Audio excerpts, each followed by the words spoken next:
I'll level with you. I've been streaming for 2 weeks. I've got years of learning ahead of me, I'm sure. And up until now, the camera I've been using is this, a PlayStation Eye.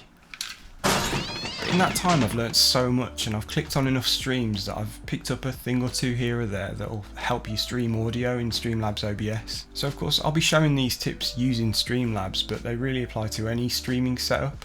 Just as a little side note, this is a video meant for absolute beginners, that being people that have never streamed before, or maybe people that have done 1 or 2 streams that are looking to improve the audio somehow.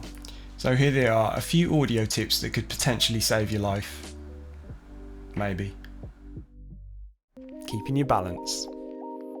As I said before, I've clicked on enough smaller streamers' videos to spot a bad sounding stream from a good one. And I'm not saying my streaming audio is perfect. Far from it.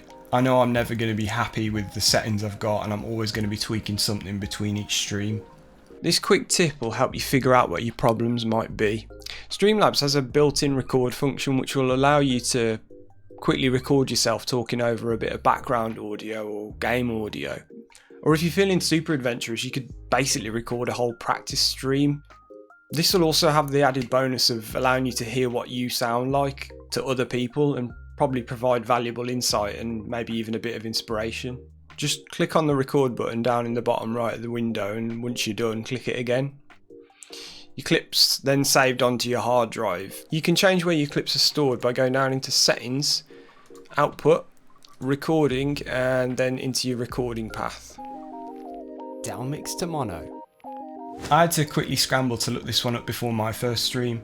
If you're using an audio interface like the Focusrite Scarlett here, you might find your audio only coming through one speaker. This is because on a lot of these interfaces, each set of inputs is split into 2 channels, one for XLR like your microphone and one for line like a guitar. So a quick and easy tip for when you're setting up your mic is just to go into your mixer settings here, find your mic and click down mix to mono, and your audio will be nicely centered into your left and right channels.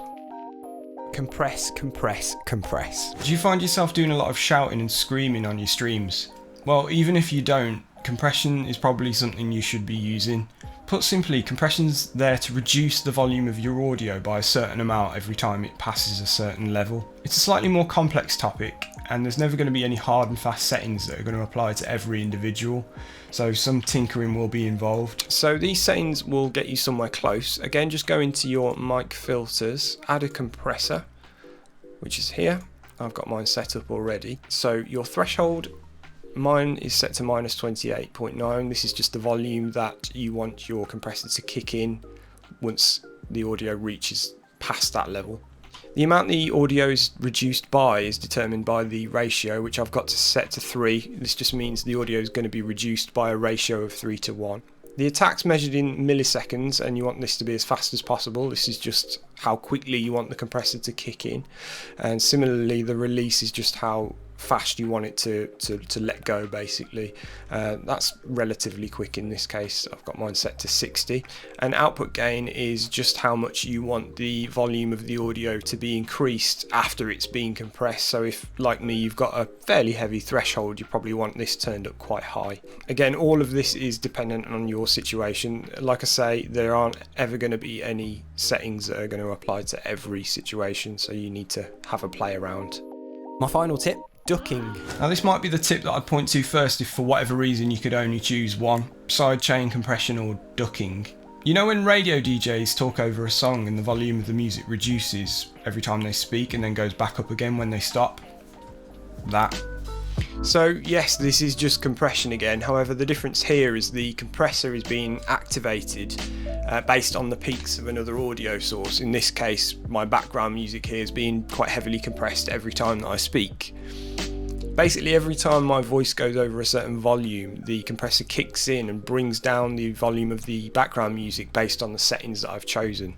Now, the volume of the audio is obviously being brought down way more than you'd ever want it to be, but if you make it a little bit more subtle, you can probably get away with just using this one effect on its own without any other audio processing.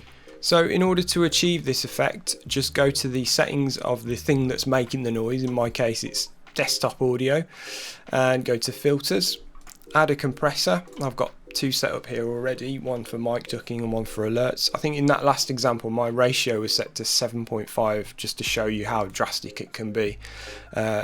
Just keep it fairly low. I've got mine at 3. I'm still messing about with it all the time. Have a decent threshold of maybe -30 like this. Once again, attack, keep that fast for the same reason as before. You just want it to kick in as soon as it can.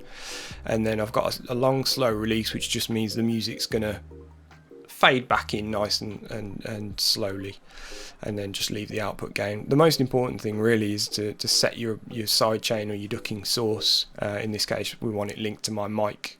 There we go then, that's a few Streamlabs audio tips that might get you out of a sticky situation. Hopefully this has helped you out. Let me know in the comments if you know any other top tips for streaming audio. If you've enjoyed this video, please do consider giving it a thumbs up, and remember to click subscribe to see more from my channel. I also stream on Twitch. I am twitch.tv/fantastic Mr. Sam. Feel free to come and say hi. See you in the next one.